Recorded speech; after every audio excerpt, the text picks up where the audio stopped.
Complete blood count test, जिसको हम TC यानी कि टोटल काउंट भी कहते हैं। जब भी हम सीबीसी टेस्ट करते हैं, उससे पता लगाया जा सकता है कि हमारी ओवरऑल हेल्थ कैसी है। कोई बीमारी हुई है या फिर किसी भी प्रकार का डिसीज़ हुआ है या फिर विटामिन्स, न्यूट्रिएंट्स या कोई डेफिशिएंसी हुई है। जब भी किसी की बॉडी में खून की कमी होती है, वो तो एनीमिया जैसी बीमारी या फिर ल्यूकेमिया या फिर विटामिन बी 12 डेफिशिएंसी का पता लगाया जा सकता है। सीबीसी रिपोर्ट पढ़ने से पहले ब्लड सेल का पता होना ज़रूरी है। पहले हम बात करते हैं ब्लड सेल, मतलब हमारे खून के अंदर रहे ऐसे सेल जिनके अलग अलग फंक्शंस होते हैं, जैसे कि रेड ब्लड सेल, जिसको आरबीसी और इरिथ्रोसाइट भी कहा जा सकता है, जिसका मेन रोल होता है ऑक्सीजन और कार्बन डाइऑक्साइड को एक्सचेंज करना। डब्ल्यूबीसी यानी कि वाइट ब्लड सेल, जिसको हम ल्यूकोसाइट भी कहते हैं, जैसे कि ल्यूकोसाइट में न्यूट्रोफिल, इओसिनोफिल, बेसोफिल, मोनोसाइट, ये एक तरह का इम्यून सेल होता है जो किसी भी तरह की बीमारी में हमें एक रोग प्रतिकारक शक्ति प्रदान करता है। तीसरा होता है प्लेटलेट, जिसको हम थ्रोम्बोसाइट भी कहते हैं, जो ब्लड क्लॉटिंग में हेल्प करता है। जब भी हमारी बॉडी में किसी भी प्रकार की इंजरी होती है और ब्लड वेसल ब्रेक होती है, तब ये वहाँ जमा हो जाता है और खून को लॉस होने से बचाता है। अब हम बात करेंगे एक एक पैरामीटर्स के बारे में कि कौन सा पैरामीटर्स नॉर्मल वैल्यू से बढ़ जाता है तो कौन सी डिसीज़ हो सकती है, या फिर कौन से पैरामीटर्स की वैल्यू नॉर्मल वैल्यू से कम हो जाती है तो कौन सी डिसीज़ हो सकती है। आरबीसी यानी कि रेड ब्लड सेल, इसका लाइफ स्पान 120 डे का होता है, जिसकी नॉर्मल वैल्यू 4.2 से लेकर 5.5 तक होती है। ये फीमेल और मेल में अलग अलग होती है, जैसे कि मेल में 4.5 मिलियन से लेकर 5.9 मिलियन और फीमेल में 4.1 मिलियन से लेकर 5.1 मिलियन तक होती है। यदि किसी पेशेंट का आरबीसी काउंट हाई आ रहा हो तो इस कंडीशन में क्या होता है, यदि किसी पेशेंट में आरबीसी काउंट बढ़ जाता है यानी कि नॉर्मल वैल्यू से आरबीसी काउंट की वैल्यू बढ़ जाती है, तो इस कंडीशन में लो ब्लड ऑक्सीजन लेवल क्या होता है, आपके ब्लड के अंदर O2 का लेवल कम होता है।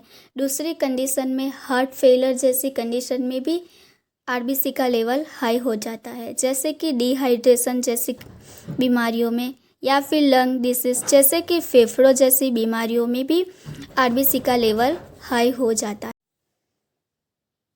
डब्ल्यूबीसी यानी कि वाइट ब्लड सेल काउंट, जिसको हम ल्यूकोसाइट भी कहते हैं, इसकी नॉर्मल वैल्यू 4000 से लेकर 11000 सेल्स पर माइक्रोलीटर होती है, जिसको हम इम्यून सेल भी कहते हैं। जब हमारी बॉडी में किसी भी प्रकार का इन्फेक्शन होता है तो ये सेल किसी भी बीमारी में हमें रोग प्रतिकारक शक्ति प्रदान करते हैं।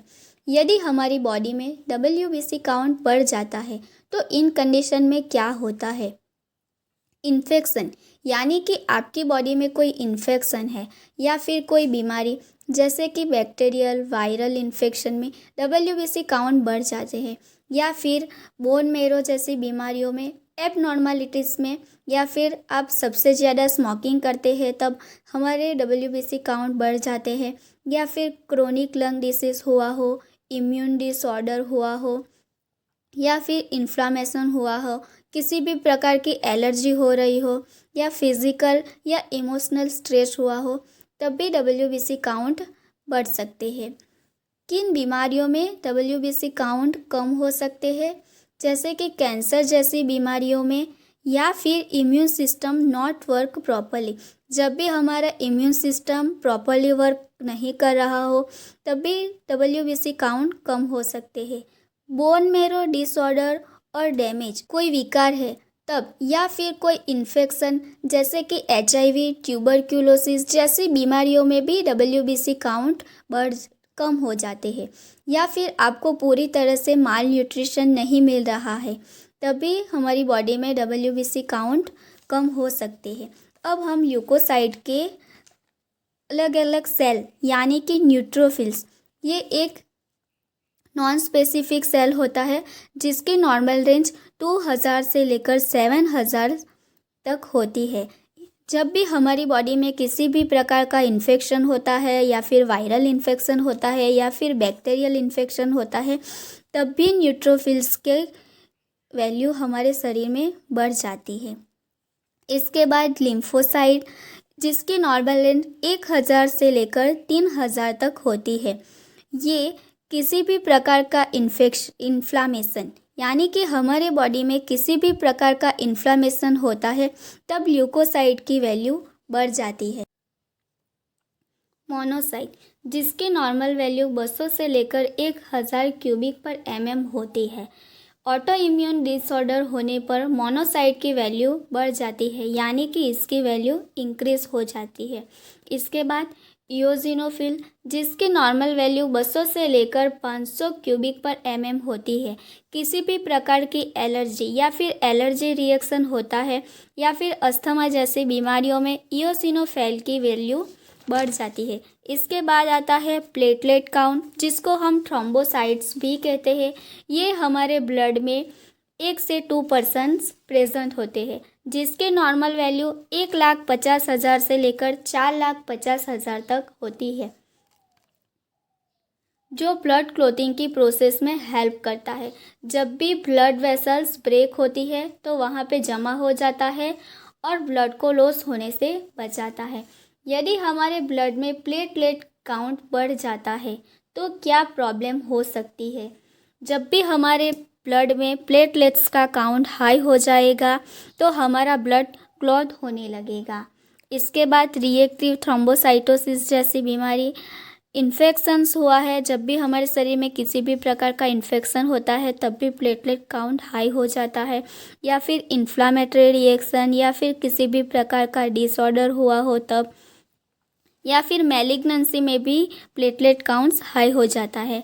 जब आयरन डेफिशिएंसी होती है, पॉलीसाइथेमिया जैसी कंडीशन में, या फिर क्रोनिक माइलोइड ल्यूकेमिया जैसी कंडीशन में भी प्लेटलेट काउंट हाई हो सकता है। जब हमारे शरीर में प्लेटलेट काउंट नॉर्मल वैल्यू से कम हो जाता है, यानी कि इसकी वैल्यू डिक्रीज हो जाती है, तो क्या क्या बीमारी होती है? जैसे कि डेंगू फीवर, जब भी किसी को डेंगू फीवर हुआ हो तब प्लेटलेट काउंट लो होता है। अप्लास्टिक एनीमिया जैसी बीमारी, या फिर विटामिन B12 डेफिशिएंसी हुई हो तब, फॉलेट डेफिशिएंसी में, या फिर आयरन डेफिशिएंसी में, जब भी किसी पेशेंट का कीमोथेरेपी चल रहा हो, या फिर रेडिएशन या किसी भी टॉक्सिक केमिकल के संपर्क में आते हैं तब भी प्लेटलेट काउंट डिक्रीज होता है, या फिर किसी भी प्रकार का वायरल इन्फेक्शन हुआ हो तब प्लेटलेट काउंट लो होता है, या फिर HIV जैसी बीमारियों में चिकन पॉक्स हुआ हो, या फिर सिरोसिस हुआ हो, या फिर ल्यूकेमिया जैसी कंडीशन में भी प्लेटलेट काउंट डिक्रीज होते हैं। है PCV, यानी कि पैक्ड सेल वॉल्यूम। ये क्या होती है? इसको हम पैक्ड सेल वॉल्यूम कहते हैं। इसके नॉर्मल रेंज मेल के अंदर 40 से लेकर 54% तक और फीमेल के अंदर 38 से लेकर 47% तक होती है। PCV की सहायता से पता चल सकता है कि संपूर्ण रक्त में RBC का कितना परसेंटेज भाग उपस्थित है, यानी कि पूरे ब्लड में, पूरे होल्ड बॉडी में ब्लड का कितना परसेंटेज भाग प्रेजेंट है, ये PCV से पता चल सकता है। यदि किसी भी पर्सन की बॉडी में PCV बढ़ता है तो डिहाइड्रेशन, यानी कि पानी की कमी हो सकती है, और फिर PCV कम होता है तो एनीमिया होता है। जब भी बॉडी में PCV डिक्रीज होता है, यानी कि इसका लेवल लो होता है, तो RBC लेवल लो होता है, इसकी वजह से एनीमिया जैसी बीमारी हो सकती है। इसके बाद आता है MCV, यानी कि मीन कॉर्पस्क्यूलर वॉल्यूम, जिसकी नॉर्मल रेंज 80 से लेकर 96 फेम्टोलीटर FL, यानी कि इसको फेम्टोलीटर कहा जाता है। अब क्या होता है? MCV की सहायता से पता चलता है कि RBC का आकार कैसा है और कितना है। इससे क्या पता चलता है कि एमसीवी के सहायता से हम पता कर सकते हैं कि हमारी बॉडी में आरबीसी का आकार कैसा है और कितना है। जब भी हमारी बॉडी में एमसीवी का लेवल हाई हो जाएगा तो मैक्रोसाइटिक बोलते हैं इसको। जब भी हमारी ब्लड सेल में आरबीसी का जब आकार बड़ा हो जाएगा जिसको हम मैक्रोसाइट, और जब कम होगा तब इसको हम माइक्रोसाइटिक कहते हैं। हाई एमसीवी, जब भी आरबीसी का आकार हाई हो जाएगा, बढ़ जाएगा, तो विटामिन B12 या फिर फॉलिक एसिड डेफिशिएंसी हो सकती है। इसके बाद लिवर डिसीज हो सकता है। जब भी एमसीवी का लेवल लो होता है, तो आयरन डेफिशिएंसी या फिर थैलेसेमिया जैसी बीमारी हो सकती है। आता है MCH यानी कि मीन कॉर्पस्कुलर हीमोग्लोबिन, जिसकी नॉर्मल रेंज 27 से लेकर 33 पिकोग्राम होती है। ये सबसे छोटी होती है जिसको पिकोग्राम कहते हैं। MCH की सहायता से पता किया जाता है कि आरबीसी के ऊपर कितना % हीमोग्लोबिन उपस्थित है। इससे हमें पता चलता है कि हमारे ब्लड में जो आरबीसी है उसके ऊपर हीमोग्लोबिन कितना % है। एमसीवी की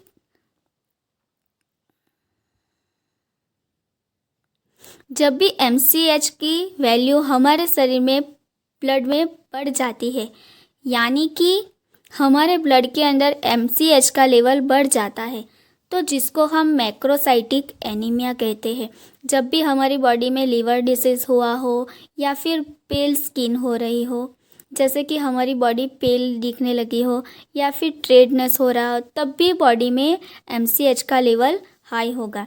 इसके बाद माइक्रोसाइटिक यानी कि MCH की वैल्यू हमारे बॉडी में कम होती है तो क्या होता है, एनीमिया जैसी कंडीशन में या फिर चेस्ट पेन हो सकता है, फटीग या किसी भी प्रकार की वीकनेस हुई हो तब, या पेल और येलो स्किन जैसे कि जॉन्डिस जैसी बीमारियों में भी पेल और येलो स्किन दिखती है, या फिर हेडेज।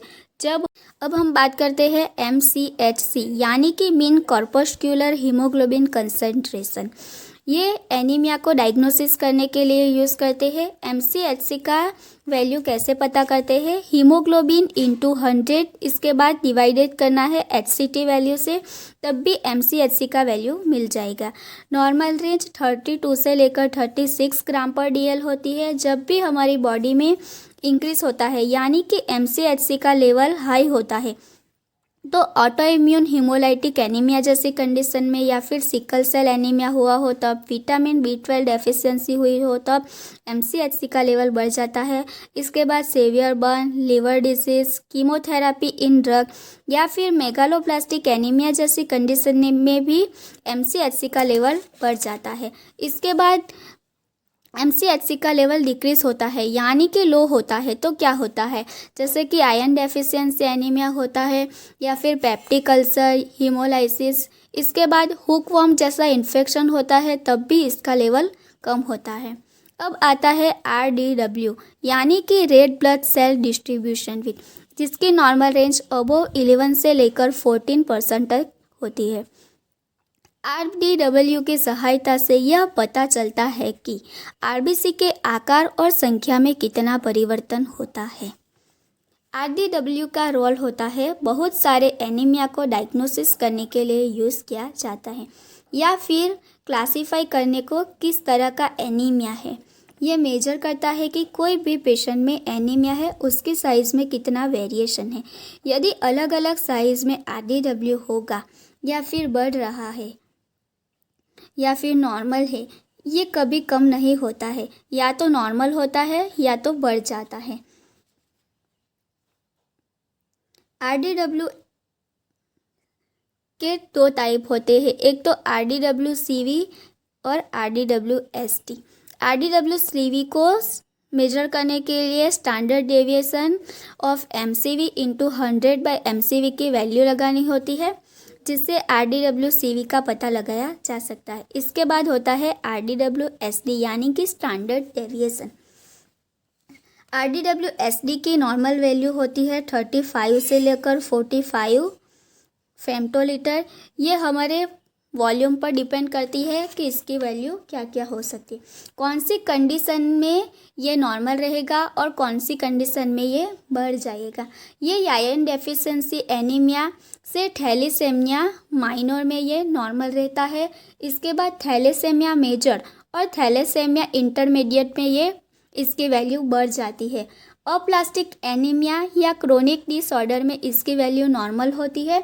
इसके बाद कब ये हाई हो जाता है, जैसे कि आयरन डेफिशिएंसी या फिर हीमोलाइटिक एनीमिया या फिर मेगालोब्लास्टिक एनीमिया में इसकी वैल्यू हाई हो जाती है। जैसे कि RBC के शेप और साइज़ बढ़ जाती है तो इसकी वैल्यू बढ़ जाती है।